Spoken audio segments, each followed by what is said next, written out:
I'd like to introduce tonight's guest speaker, Helene Randall.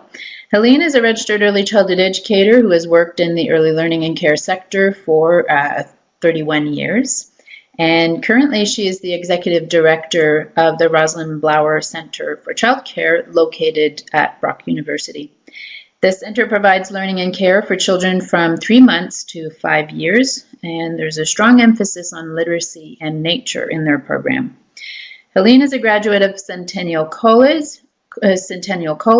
She began her career with the City of Toronto Children's Services and worked for several centers throughout the city, in addition to working as a resource teacher and home visitor.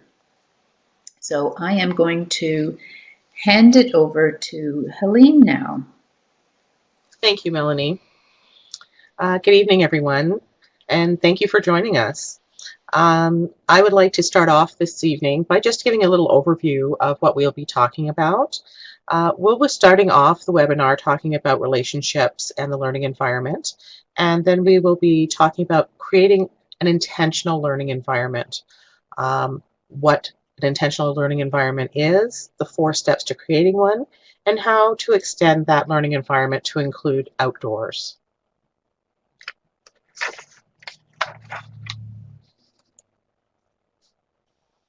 Can you start your webcam? Sorry. Is that better? Perfect. There we go. And we also have, I was supposed to ask a poll question as well at the beginning, I believe. So here's the poll question before Helene continues. Thank you for your flexibility. So this is out to the participants. Do you feel that you can influence the learning environment to support caring, responsive relationships? Are you very confident in that? Somewhat confident, a little confident, not at all confident?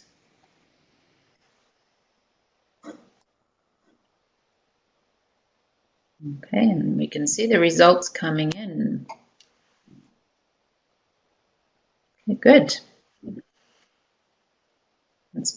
I'm presuming, you can see this also, Helene? Yes. Okay, perfect. Good stuff. So a fairly strong showing of Confidence. of confidence. Excellent. Good stuff, and hopefully we can shift the mark on that a little bit this evening. Okay. Things are there we go. Good stuff. Thank you. So the learning environment is so much more than just your room or your space or wherever you gather with the children. There are many other things to consider when trying to create a learning environment for children and for families.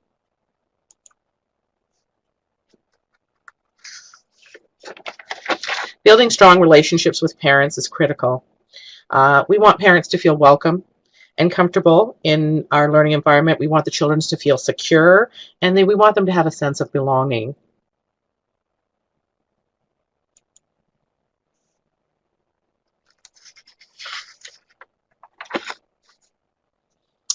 I think back to a time when I started in this field, and I was working with infants.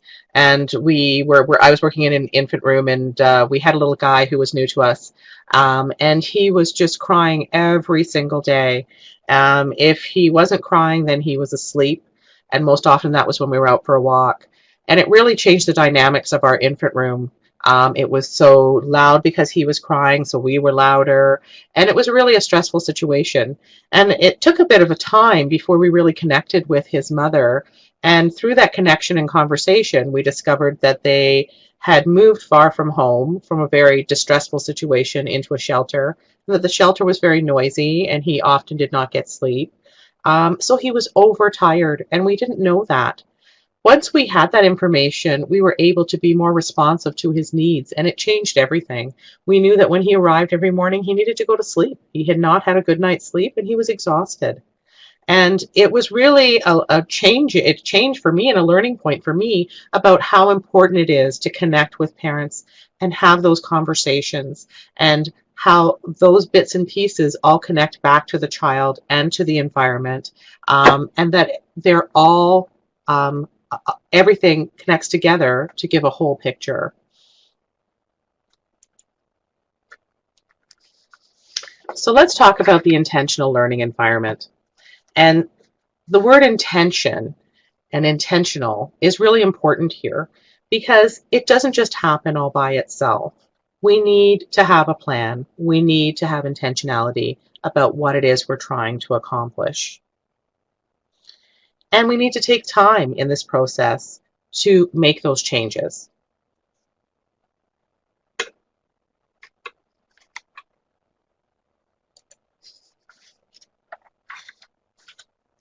I'd like to introduce 4 steps to the intentional learning environment. Step 1, reflection. Step 2, observation. Step 3, sharing. And step 4, responsiveness.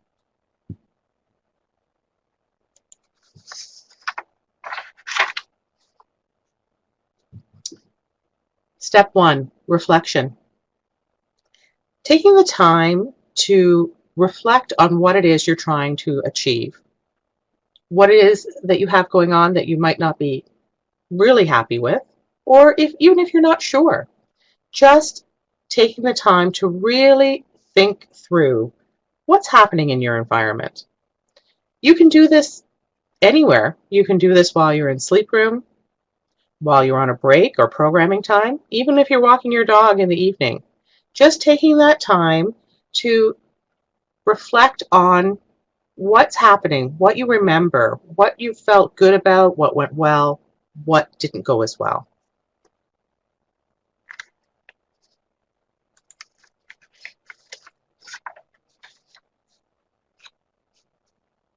Think about things like, how are you present in your learning environment? Are you someone who is more of a monitor, someone who sort of keeps a tight rein on things, makes sure everything is okay, walks around just making sure that there's no conflict? Or are you more of a warm body, somebody who's there physically, but perhaps thinking about other things, not really fully connected or checked into what's happening in your environment? Are you distracted, trying to connect with the kids, but finding that there's so much going on in the program that you are pulled away in many different directions? Or perhaps you're a nurturer, that you get down to the children's level and you observe and you interact as appropriate. Try to provide one-on-one support where you can. What is your role in your environment?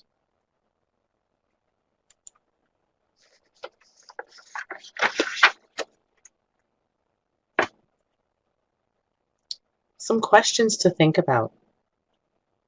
Are the children high energy? Are they quiet? Are they shy?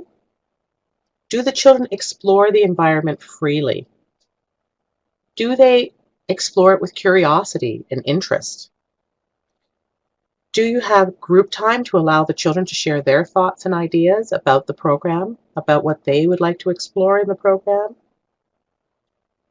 Are there pictures of the children and families present in your room?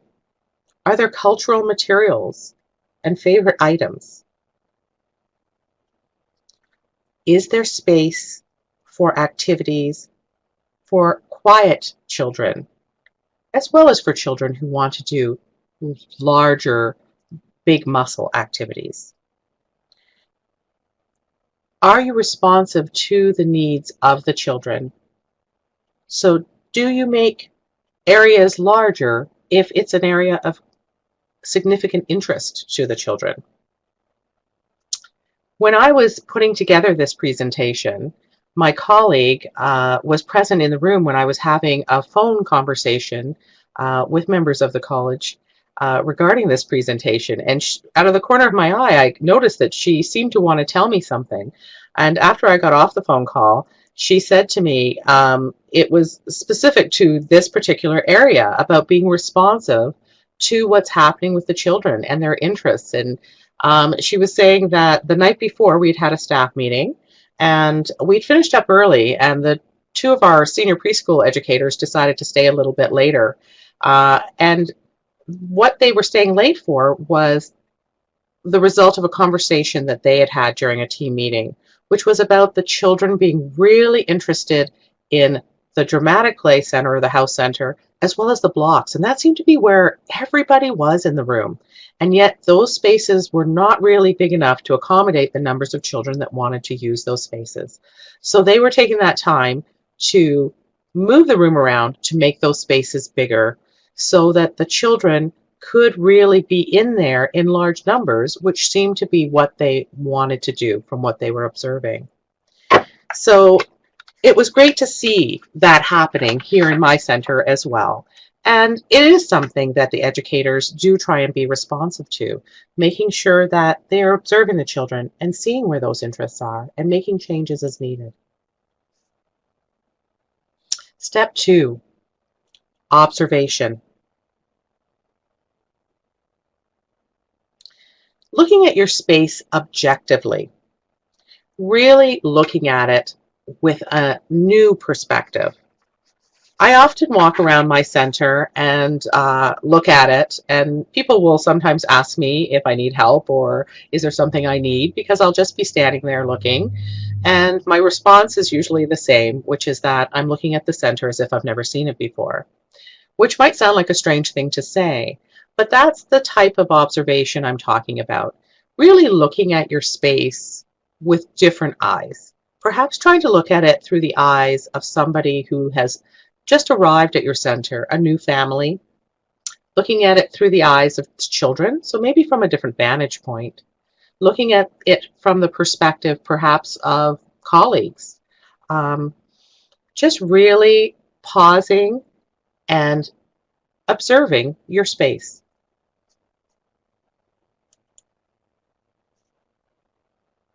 How do the children function in the space? Are they loud and distracted, or are they engaged and productive? How do families function in the space? Are they in and out quickly, or do they spend time? Do they come in and talk to you? Do you talk to them? Do they sit down and engage in activities with their children? Do they spend time observing or reading documentation or looking at pictures that are displayed?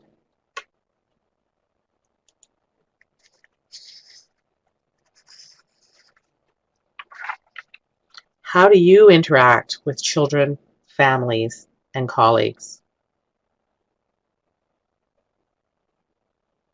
What do you think you need to consider if you want a space that offers children and families a sense of belonging, well-being, and engagement?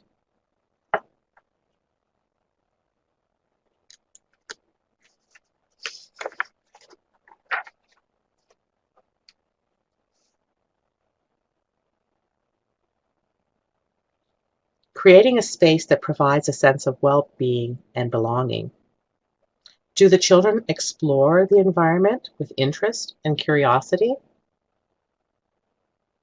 Are materials accessible and inviting?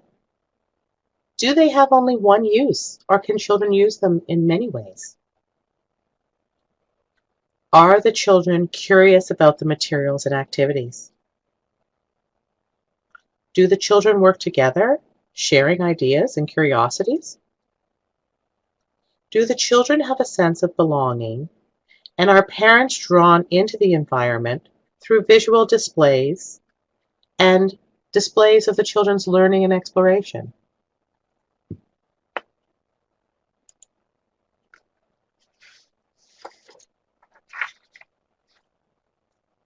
Step 3, sharing. Sharing reflections, observations with colleagues and children and parents. Sharing what you have observed, discovered, what you wonder about. Getting a different perspective from all of these different individuals.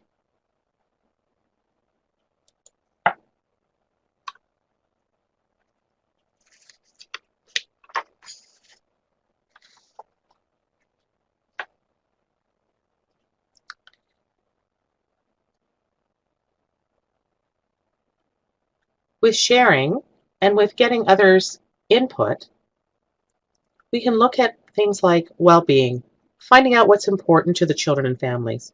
What do parents want for their children? What are their hopes and dreams for their children? What is comforting and what is frightening to them? Engagement, giving families and children a role in creating the environment. They may have items that they'd be happy to share with you that you can have in your classroom. Parents will be thrilled to be able to be included in being part of your environment. Empowered. It always feels good to have a voice and to be heard. Having parents and children contributing and knowing that their voice is being heard and being able to see that in the environment, being able to see that they have made suggestions and now those suggestions are being utilized in the program. The whole experience of creating a learning environment that is intentional and that is inclusive of everyone is also a great opportunity to create a project, to make it something visible. Document this experience. Document the sharing of ideas. You could do photo display, documentation, and creating this intentional learning environment could suddenly become a project that's including everyone and that is becoming documented in your center so that other classrooms can also take part in this experience.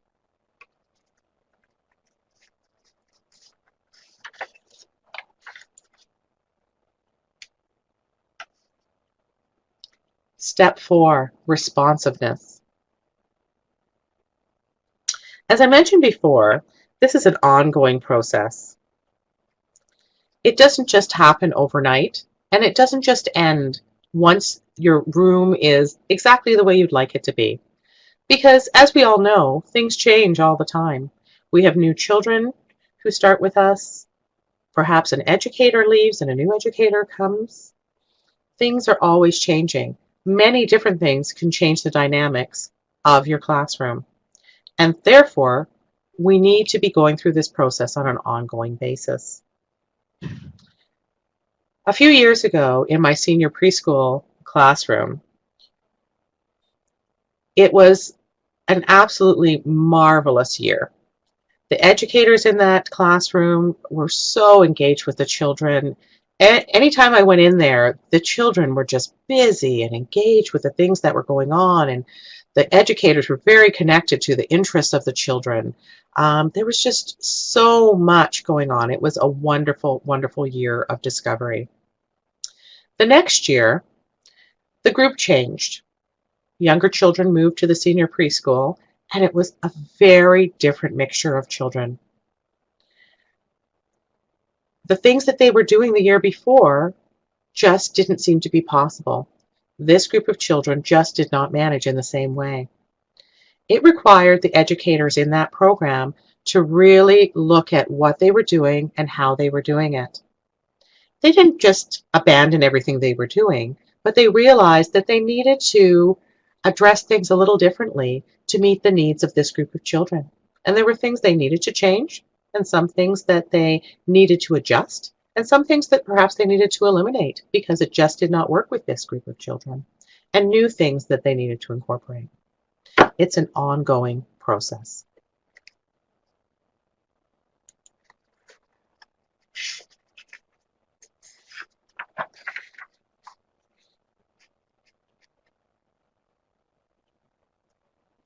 And when we're looking at being responsive, we need to look at the types of materials that we're providing the children.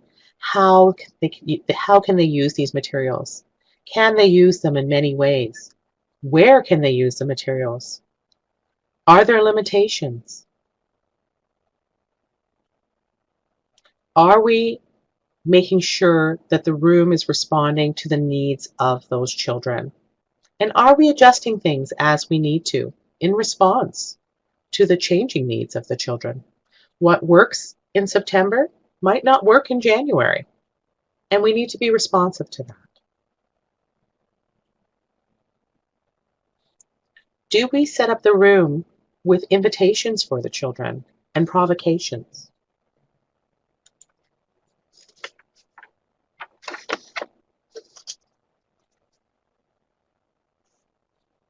Sometimes things as simple as having the room set up with activities in various areas at certain tables, not every single table, because we want the children to still be able to make choices, but having items there that invite the children to come and explore them.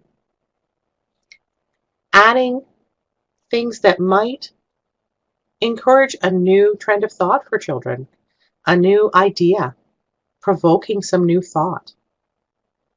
Perhaps your group has been really interested in constructing things out of blocks, and they have left an amazing structure that they worked on the day before. And as an added provocation, you've added in a bucket full of animals to see maybe what might come of that.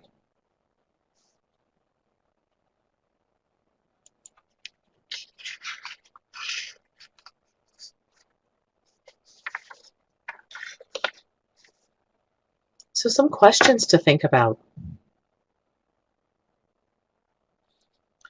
Do you have conversations with the children about their daily experiences? And if you do you take that information and use it so that the children know that what they share is valuable, that you are listening to them and it's important? Have you provided the children with individual and small and large group spaces? Because we all know that everybody functions differently. We do as adults. Some of us like that slow, quiet start, and others are ready to go from the moment their feet hit the ground. And we need to be responsive to that. Does your environment offer children a variety of natural and culturally diverse materials? Everybody wants to see themselves in an environment. It makes us feel comfortable. It makes us feel welcome, like we belong, like this space is ours. Parents are a great asset when it comes to materials, especially cultural materials, and parents are usually very happy to share. Our expectations for children clearly communicated, purposeful, and decided on collaboratively as appropriate. When you have those children who are of age, preschoolers who are old enough to help in decision making, do we ask the children, get a sense of what they feel is important as far as possible rules that are needed in their room? Make decisions together. Are children, colleagues, and families involved in decision making? Going back to that desire to have your voice heard.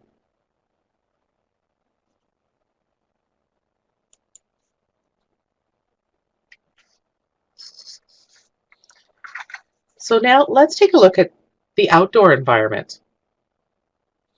Just like the indoor environment, we still have to consider all of the same things. We have to consider how we function outside.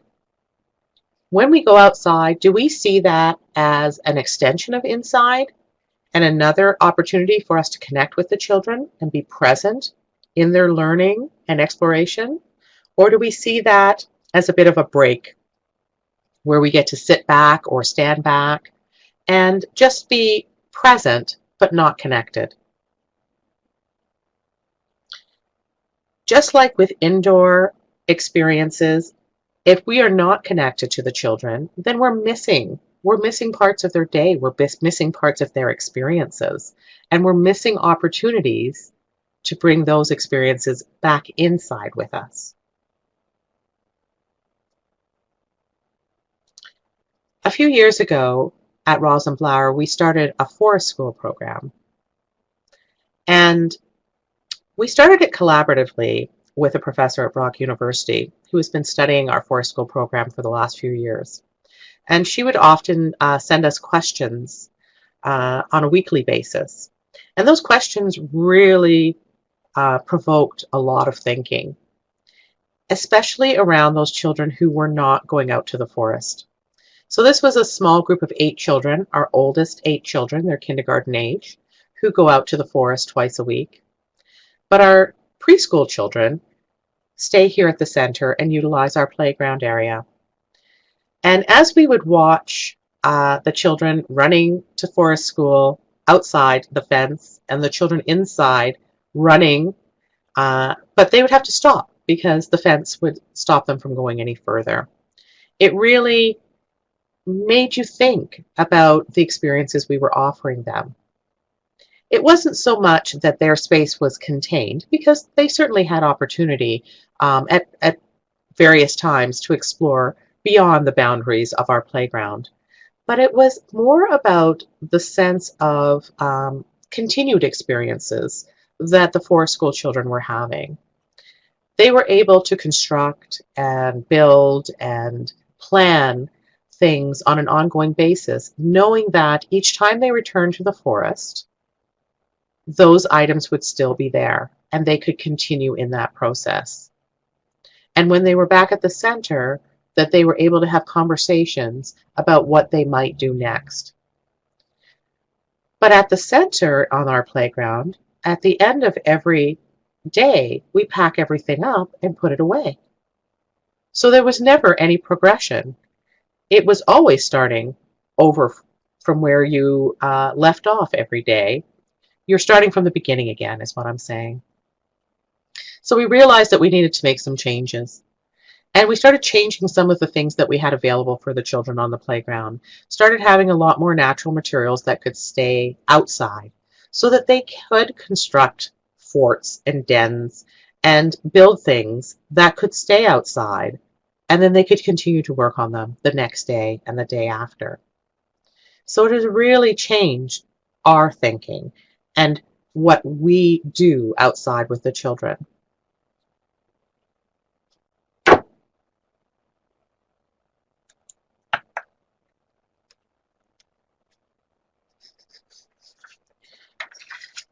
So as I said, indoor or outdoor, these 4 steps all work in the same way.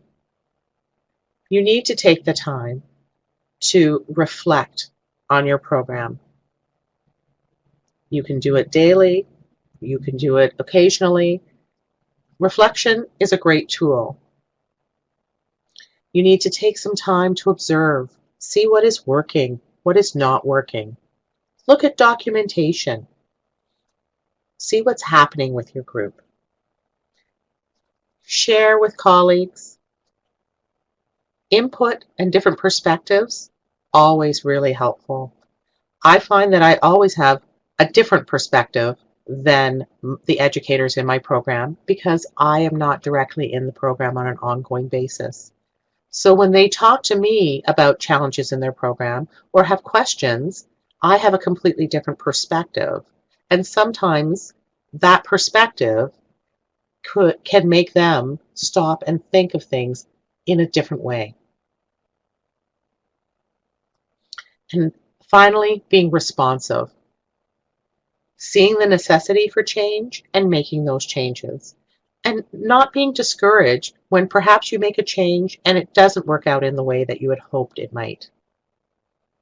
Remembering that this is an ongoing process and we just need to take it slowly and not be so hard on ourselves that everything has to work out perfectly. Trial and error is a great process to go through. And it's a great learning tool for everyone, including the children and including the parents, to say, we tried that and it didn't work out, but perhaps we will tweak it like this or try it this way and see what happens. We don't need to just abandon it because it doesn't work. It just means we need to go at it in a different way. Try it a little differently.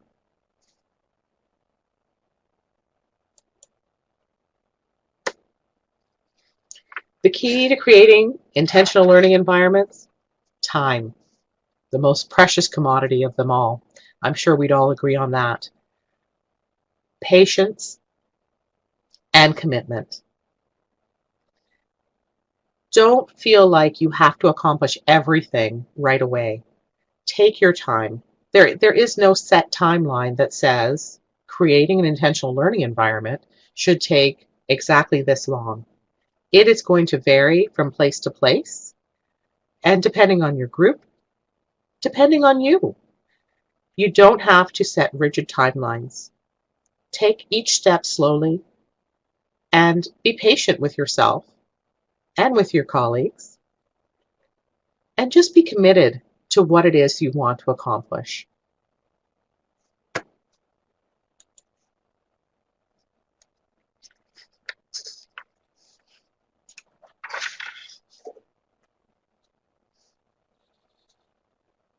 The results of a good environment, well, you will see the results. You will see a program where children are engaged and where collaboration exists and where the children have a sense of well-being. You will see an environment where parents feel welcome. And that's when you'll know that you've achieved that learning environment that you've been looking for.